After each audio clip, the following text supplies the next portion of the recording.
ongeke alithole imiliyoni kulo nyaka kumaskandi abakhiphile. Kuyomele ubheke iy'nto zakho umuntu ukuthi konakelephi.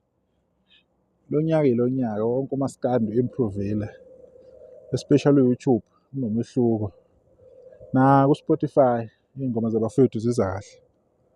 I-top 30 yama-trending songs alaphana ku-YouTube ayibambe kunamba 30 uye uMdumazi ayibiza khona igeza lendalo, ethi yize uvalo featuring Menzi and Limit nalo. Sike sayenza-ke ividiyo efana nalebo 4 days ago.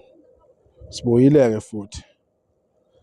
Bese kuqhamuka laphana ubani? King Nube ethi yithi laba isihloko se-EP. Ingoma yakhe ithi Izindlu Zodaka featuring Too Short. Ikunumber 25 laphana. 637,000 wama-views. Uyabona nje ukuthi-ke kuhamba kahle kanjani. Elandelayo ngokwama-trending ikunumber 22 ekamroza Fakude. Esihloko se-album or i-EP yasanda kuyikhipha ethi ayaphi amaphoyisa. Igama lengoma ethi Okuyongithola kuqala featuring Tencane. Ina 116,000 wama-views ingoma yakhe. Ina 8 days iphumile. Phinde kube umfo kaMsezana. Ithish i-EP yakhe entsha, album yakhe.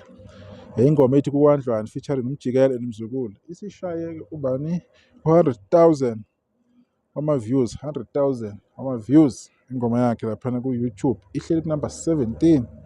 Kulandele bani? uPhangandawo. Ihamba nobani? Nomjolisi. Beno Wejubalo mfowethu. Ushenga wasehlalankosi yes. Ingoma yakhe ethi Luyazenzela. Ina 2 weeks le ngoma leyaba khona. Ina more than 2 weeks. Ikunumber 14 laphana kuma-trending songs ku-YouTube. Ina 687,000 ama-views. Phinde kube uMroza Fakude, same album. Ethapha amaphoyisa ingoma yakhe ethi Sixhumana Ngempepho. Ikunumber 13. 179,000 wama-views laphana ku-YouTube. Kulandele bani? Igeza lendalo. Ubani loyo uMdumazi. Ithini ingoma yakho Ubambo Lami featuring uMjolisi. Ingoma yakhe sidlulile ku-1.3 million. 1.3 million. Zingaki ingoma kaMdumazi ozazi nama-million? Aziziningi kakhulu, zi-few. Kodwa buka ingoma yakhe yenza kahle kanjani. Since nje ubambile nje umqeqo ihamba kahle kakhulu. Ile yakhe 2 million, iyothi 3. Nini izobe ithi 4 million. So bese ikhona futhi lapha sizokukhuluma lokho sikuveze ukuthi hayi Mdumazi siyabonga kakhulu ingoma yakhe ihamba kakhulu. Lapha ihamba khona uMjolisi. Ikunumber 9. Ina 1.3 million ama-views. Kulandele bani? uMroza futhi okaFakude ingoma yakhe ethi ayaphi amaphoyisa featuring uShenga wasehlalankosi noMsezana. Ina 280,000 ama-views. Cha ihamba kahle. Bayithandile abantu. Ama-comparison umsebenzi kaMroza lo ukugcina nalo ubukeka lo ungcono kakhulu. Kunamavidiyo akhona phana ku-TikTok abawenzile through umsebenzi kaMroza omusha. Kuyajabulisayo lokho kuyabonakala ukuthi khona indoda ekwenza kuhlanganisayo. Ingoma yakhe ikunumber 7 lapha kuma-trending song. 280,000 ama-views. Bese kuzoba ubani? Unhloso Khwele ingoma yakhe lapha ihamba khona noShenga wasehlalankosi. Ikunumber bani? Number 5 kuma-trending song. Ina 597,000 wama-views more than 2 weeks ago. Angazi noma le ngoma baphinde bayi-re-uploada yini. Na last time ngikhuluma ngale ngoma le i-insurance angiyitholanga isiqinisekiso ukuthi kuhamba kanjani because ikhona ingoma eyohlanganisa u-5 million noma esewuhlanganisile 5 million efana nawo le.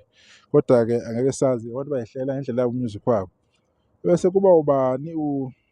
uNjoko lo ehamba no-Limit nalo ethi Uyisela. But sekuyi-remix-ke le basho nje bathi remix ethi Uyisela. Siyakhumbula umsebenzi kaNjoko ukwathi ukuphuma kancane la kwa-YouTube kwaba nzima ukuthi awubuyisele because kuthatha isikhathi.